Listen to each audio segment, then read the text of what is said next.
تو آج ہم ایک ایسے عالمی منصوبے پر گہری نظر ڈال رہے ہیں جس نے آپ کہہ لیں پوری دنیا کی توجہ حاصل کی ہوئی ہے۔ چین کا بیلٹ اینڈ روڈ انیشیٹو یعنی BRI۔ جی بالکل۔ یہ صرف سڑکیں یا بندرگاہیں بنانے کا منصوبہ نہیں لگتا، ایسا لگتا ہے کہ یہ عالمی تجارت، معیشت، یہاں تک کہ طاقت کے توازن کو بھی بدل رہا ہے۔ صحیح کہا آپ نے۔ اکثر لوگ اسے جدید دور کی شاہراہ ریشم کہتے ہیں، قدیم راستوں کا حوالہ دے کر، لیکن مجھے لگتا ہے اس کا دائرہ کار اور مقاصد کہیں زیادہ بڑے ہیں۔ جی بالکل، بنیادی طور پر تو یہ معاشی ترقی ہے، انفراسٹرکچر بنانا ہے، اور ظاہر ہے چین کا عالمی اثر و رسوخ بڑھانا بھی اس کا ایک اہم مقصد ہے۔ اچھا، تو یہ کتنا بڑا ہے اصل میں؟ مطلب پیمانہ کیا ہے اس کا؟ دیکھیں، پیمانہ تو واقعی بہت بڑا ہے۔ آپ سوچیں، دنیا بھر میں نئی بندرگاہیں بن رہی ہیں، تیز رفتار ٹرین کی پٹریاں بچھائی جا رہی ہیں، لمبی چوڑی شاہراہیں، توانائی کی پائپ لائنز، یہ سب BRI کا حصہ ہے۔ اور یہ صرف ایشیا میں نہیں ہے؟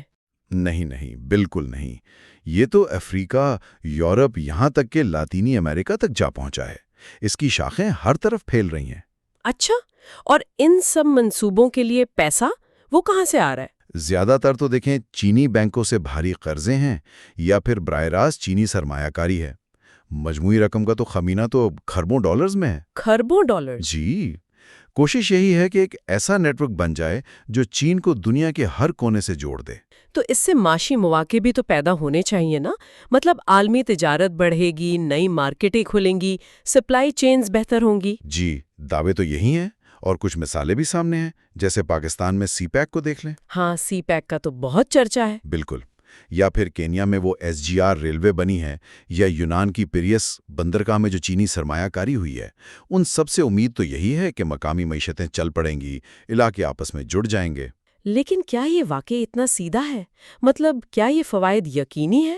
یہ ایک اہم سوال ہے۔ امکان تو ہے، بالکل ہے، لیکن تصویر کا دوسرا رخ بھی دیکھنا ہوگا، جیو پولیٹیکل پہلو۔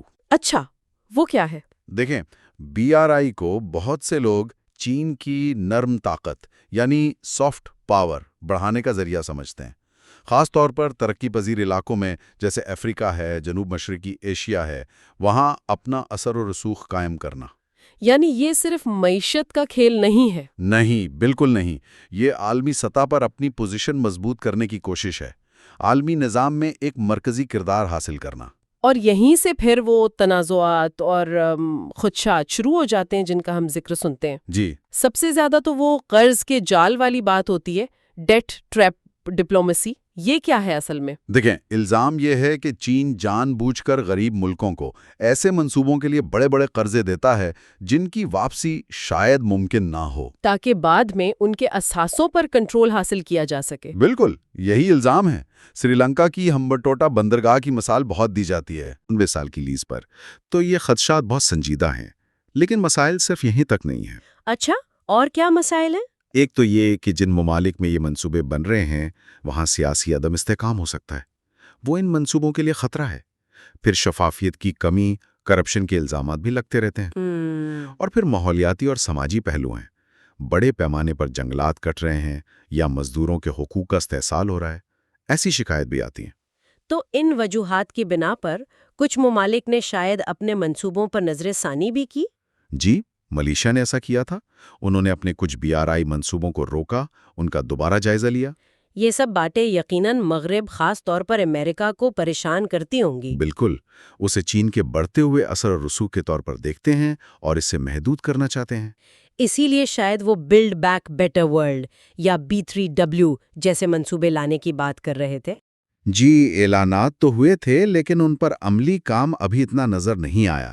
یہ ایک طرح کی آپ کہہ لیں نئی سرد جنگ کا معاشی محور ہے۔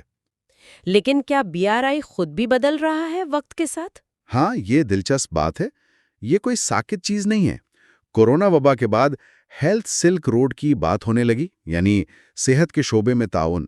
اچھا، اور اب ڈیجیٹل BRI کا بھی ذکر ہے، 5G technology, artificial intelligence, smart cities. چین اب صرف روایتی انفراسٹرکچر سے آگے ٹیکنالوجی میں بھی عالمی معیار بنانا چاہ رہا ہے۔